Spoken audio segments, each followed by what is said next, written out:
सुप्रभात। आज है 8 अक्टूबर और आज दूसरी नवरात्रि है। अभी बजे सुबह के 5:30। तो चलिए देखते हैं, उठाते हैं सबको, सचिन को उठाते हैं, फिर करते हैं दिन की शुरुआत। तो अभी बज रहा है सुबह का 6 और हम लोग निकल रहे हैं घूमने के लिए। तो चलिए दिखाते हैं आपको। तो अभी हम लोग एक जगह पहुंच गए हैं जहां पर के वो घर है जब हम हल्द्वानी में आए थे 1988 में, और उस समय मैं क्लास 4th में था। तो इस घर में हम आए थे, सबसे पहले इस घर में शिफ्ट हुए थे। तो आपको दिखाते हैं, ये एक तिकुनिया जगह है, वहाँ पर ये है, तो आपको दिखाते हैं। ये देखिए, तिकुनिया में PWD का गेस्ट हाउस है और उसके जस्ट बगल से ये रोड जा रही है जिसके लास्ट में वो घर है। चलिए आपको दिखाते हैं। देखिए, ये वो मकान है जहाँ पर हम सबसे पहली बार हल्द्वानी में जब आए थे तो इसमें रहे थे। टीकाराम कांडपाल जी इस मकान के मालिक थे, जहाँ तक मुझे याद है। मैं तो बहुत छोटा था। और वो जो सामने खिड़की दिख रही है 2 मंजिले में, उसके पीछे 2 कमरे हैं, वहाँ पर हम रहते थे। और इसी खिड़की में सचिन में दिन भर बैठ रहता था। हाँ, जब स्कूल से आके यहीं बैठ जाता, क्योंकि बाहर नहीं निकलते था ना, यहाँ कुछ आबादी थी नहीं उस समय ज़्यादा। अब तो यहाँ काफ़ी अच्छे अच्छे मकान बन गए। कंकड़ कोठी के नाम से भी उस समय फेमस था, कंकड़ कोठी के नाम से फेमस था मकान ये। यहाँ पर हम लगभग 1.5 साल रहे, फिर आवासिका चले गए थे। अच्छा, अभी आपको वो भी दिखाएंगे कि इसके बाद हम कहाँ शिफ्ट हुए, कौन कौन से मकान में रहे, और फाइनली जिस मकान में हम रहते हैं वो मकान में लिया। तो ऐसा कुछ दिख रहा है। चलिए चलते हैं फिर। अब देखिए, ये हमारा करंट मकान है और इसके जस्ट बगल में ये जो मकान है, तो जो अभी आपको हमने कंकर कोठी दिखाई, टीकाराम जी का मकान, उसके बाद 2nd नंबर में हम इस वाले मकान में आके रुके थे। अभी आपको दिखाते हैं कि 3rd नंबर पे कहाँ रुके थे। देखिए, ये वाला मकान जो एक कॉर्नर का मकान है, इसमें हम 3rd नंबर पे रुके थे हल्द्वानी में आके। और अभी हम प्रेजेंट में इसी मकान में रह रहे हैं। जब फाइनल ये मकान हमने लिया, उसके बाद इसको बनाया, तो अभी हम इसी में रह रहे हैं। हमारा एक गर्ल्स PG भी है, तो अभी वहाँ से फ़ोन आया है कि वहाँ गैस ख़त्म हो गई है। तो चलिए आज आपको अपना गर्ल्स PG भी दिखाते हैं और वहाँ सिलेंडर चेंज करके आते हैं। चलिए चलते हैं। तो ये है हमारा गर्ल्स PG, कुछ ऐसा दिखता है।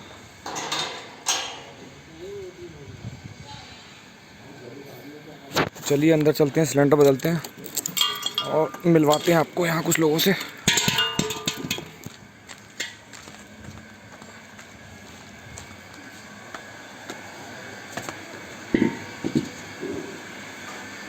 देखिए, ये यहाँ पर वार्डन है, पुष्पा दीदी हमारी।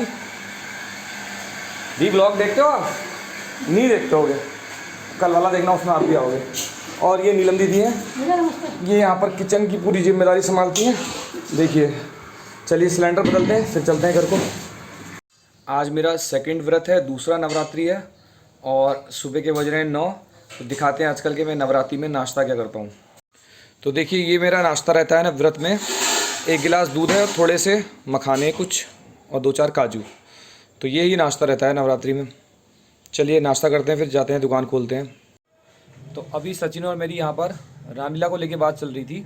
तो सचिन, तुम्हें रावण के बारे में बड़ी अच्छी बात बताते हैं। तो पता, रावण जो है वो बहुत बड़ा एक पंडित था, बहुत ज्ञानी था। हाँ। बहुत ज़्यादा ज्ञान था उसको। तो जब रावण का राम जी ने वध कर दिया, मतलब राम ने तीर मारा और रावण जो है वो बिल्कुल मरने की कंडीशन में पहुंच गए थे। तो राम जी ने बोला कि लक्ष्मण से उन्होंने बोला कि भाई जाओ, इतना ज्ञानी है रावण, ये मरने की अवस्था में, जाओ उनसे कुछ तुम ज्ञान ले लो, उनके पास बहुत ज्ञान है। तो लक्ष्मण को थोड़ा सा अहंकार था, मतलब थोड़े से घमंडी टाइप के थे लक्ष्मण, अहंकार था उनके अंदर। तो वो गए और जाके रावण के सर के पास खड़े हो गए। अब उन्होंने पूछा कि राम भैया कह रहे हैं कि आप मुझे ज्ञान दें। तो रावण ने कुछ बोला ही नहीं, बहुत देर तक पूछता रहा, रावण कुछ नहीं बोला। तो फिर लक्ष्मण जो है वो राम के पास गए दोबारा, अब बोले भैया भैया भैया, वो तो कुछ बोल ही नहीं रहा, कुछ बता ही नहीं रहा। तो राम ने पूछा तुम कहाँ पर जाके खड़े हुए थे उनके पास? तो लक्ष्मण बोले मैं तो उनके सर के पास जाके खड़ा हो गया था। तो रामचंद्र जी ने समझाया कि अगर आपको किसी से कुछ ज्ञान लेना है तो आपको उन्हें रिस्पेक्ट देनी पड़ेगी, इज्जत देनी पड़ेगी। तो आप जाके रावण के पैरों के पास खड़े हो, तब वो आपको देखे ज्ञान देते हैं कि नहीं देते हैं। तो लक्ष्मण गए और रावण के पैरों के पास खड़े हो गए और उन्होंने फिर पूछा। तो उनके पूछते ही रावण ने आंखें खोली और फिर लक्ष्मण को बहुत सारी ज्ञान की बातें बताई, जितना उनको आता, जो वो समझा सकते थे जल्दी में। तो इससे तुम्हें क्या पता लगता है? मतलब बड़ों की इज्जत करनी चाहिए। हाँ, जो बड़ों के पैर छू जाते हैं वो उनको रिस्पेक्ट दी जाती है। ठीक है, तो देखो ऐसा होता है फिर। तो अभी हमारे घर के इन्वर्टर में कुछ प्रॉब्लम आ गई है, तो भैया ठीक करने आए हैं, चेक कर रहे हैं, दिखाता हूँ आपको। ये देखिए इन्वर्टर कुछ ऐसा दिखता है अंदर से, भैया अभी चेक कर रहे हैं और कुछ ना कुछ सोल्यूशन तो इसका निकालेंगे अभी, नहीं तो फिर इसको चेंज करेंगे, चेंज करके देखेंगे क्या होता है। अभी तो फ़िलहाल भैया चेक ही कर रहे हैं, चलिए फिर जैसा भी होता है दिखाते हैं आपको। तो जैसे अभी आप देख सकते हैं कि लाइट आ गई है और हमारा इन्वर्टर जो है वो काम करने लग गया है, भैया ने इन्वर्टर सही कर दिया है। तो सचिन सही हो गया इन्वर्टर। चलो भैया। पापा जैसे ना न्यूज़ में आता रहता है ना, मॉब लिंचिंग हो गई, लिंचिंग हो गई, भीड़ में आज लिंचिंग हो गई, न्यूज़ में आता रहता है जैसे, तो होता क्या है वो? बेटा लिंचिंग, मॉब लिंचिंग का मतलब होता है कि भीड़ मिलके किसी को मार दे, किसी को मारे पीटे, तो उसको बोलते हैं लिंचिंग, ठीक है। अच्छा। लेकिन जो न्यूज़ में आजकल आ रहा है ना, वो बिल्कुल ही अलग माहौल क्रिएट कर देते हैं, वो नेतागिरी के लिए इस्तेमाल हो रहा है। जैसे मान लो कहीं लड़ाई झगड़ा हुआ, तो लड़ाई झगड़ा अक्सर होता ही लोगों में, तो वहाँ पर क्या होता है, किसी को चोट लग जाती है, कोई किसी की डेथ भी हो जाती है, होता है लड़ाई झगड़े में, कॉमन मतलब होता है ऐसा। अब नेता क्या करते हैं, धर्म के हिसाब से उसको बांट देते हैं कि इस धर्म वालों ने उसकी लिंचिंग, अरे झगड़ा हुआ, लोगों में हुआ, बात खत्म। लेकिन उसको फिर घुमाया तो जाता है, उसको मोड़ा जाता है, तोड़ा जाता है कि भैया इस धर्म वाले ने इस धर्म की लिंचिंग कर दी, समझ रहे हो। तो वो केवल पॉलिटिकल फ़ायदा उठाने के लिए न्यूज़ में इसको सर्कुलेट कराया जाता है। लिंचिंग एक्चुअली में मतलब सिंपल है उसका, कि कहीं भीड़ में कुछ लड़ाई झगड़ा हुआ और वहाँ पर किसी को चोट लग गई और हो सकता है किसी की डेथ भी हो गई। लेकिन जो टीवी में आ रहा है, जो नेता लोग कर रहे हैं, वो थोड़ा सा फर्जीपना है, समझे, समझ ही गए होगे। चलो पढ़ लें। चलो पढ़ लेते हैं। देखिए ये है जगदीश, जिन्होंने हमारे वहाँ से बीएससी पढ़ी है और अब ये यहाँ पर पढ़ा भी रहे हैं। तो ऐसे डेडिकेटेड जो स्टूडेंट्स होते हैं, जो मेहनती होते हैं, देखिए यहाँ पर पढ़ा भी इन्होंने, अब यहाँ पर पढ़ाना भी चालू कर दिया है। तो जगदीश जी आप ये बताइए, अभी आपको पढ़ाना स्टार्ट करके कैसा लग रहा है? बहुत अच्छा लग रहा है सर मेरा। क्योंकि देखो देखो देखो सीधी सी बात बताओ, अभी बच्चे ज़्यादा नहीं आ रहे हैं, एक तो कोरोना टाइम है, फिर तुम्हारा स्टार्टिंग है, तो आपको क्या लगता है आप कम बच्चों में कब तक सर्वाइव कर पाओगे? सर जब तक ज़्यादा बच्चे ना हो जाए तब तक करते रहेंगे, मतलब लगे रहोगे। देखिए यही चाहिए होता है, अगर आप किसी काम को शुरू करेंगे तो डेडिकेशन चाहिए होती है, नहीं तो लोग क्या करते हैं, स्टार्ट करते हैं फिर छोड़ देते हैं। तो अगर आप लगे रहेंगे, ये हैं सर हमारे, ये केमिस्ट्री के सर हैं, ये आप 12 साल से पढ़ा रहे हैं, शुरुआत इनकी भी ऐसी हुई थी जगदीश, समझ में आ रहा है। तो लगे रहोगे तो ये हमारे हर्षित शर्मा जी हैं, राजू दा के लड़के हैं, सब जानते हैं उनको। तो डेडिकेटेड ये भी काफ़ी हैं। आपका तो नेट निकल गया सर? हाँ इनका तो नेट भी निकल गया है। सब्जेक्ट बता दो। कहाँ निकला है? अच्छा वो तो सिस्टर का निकला था, सिस्टर का, सॉरी इनकी सिस्टर का नेट निकला था। कोई बात नहीं यार, सिस्टर का निकला तो हाँ इनका सीटेट निकला। ओके ओके ओके, तो वो भी कम नहीं होता है यार, हमारा तो कुछ भी नहीं निकला है। तो जगदीश भाई लगे रहो ऐसी, तुम्हारा भी कुछ ना कुछ होगा एक दिन।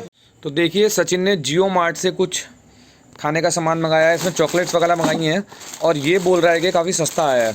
तो इसको खोलते हैं और खोल के देखते हैं कि कितना सस्ता हमका पड़ा है। तो चलिए खोलते हैं फिर दिखाते हैं आपको। तो देखिए ये जो जियो मार्ट से सचिन ने मंगाया है, इसमें 3 चीज़ें हैं। लोटो चोको पाई जिसकी कॉस्ट है 140 रुपये, किटकैट का पैक है जिसकी कॉस्ट है 100 रुपये, और 5 स्टार बाइट्स का पैक है जिसकी कॉस्ट है 150 रुपये। तो कुल मिला के इसकी कॉस्ट होती है 390। लेकिन सचिन ने ये मंगाया है जियो मार्ट से 270 में, यानी कि हमको इस पर 120 रुपये बच गए।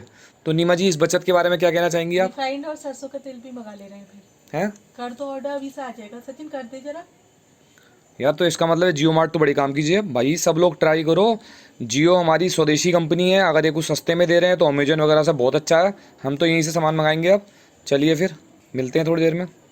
तो अभी बज गया है शाम के 7:30, शॉप मैंने कर दी है बंद और अब चलते हैं खोलते हैं व्रत। आज है दूसरा व्रत, तो जाते हैं देखते हैं खाने में क्या बना है और खोलते हैं व्रत। तो देखिए आज बना है मूली का साग, रायता और ये हमारा हरी मिर्च अदरक और कुट्टू की रोटी।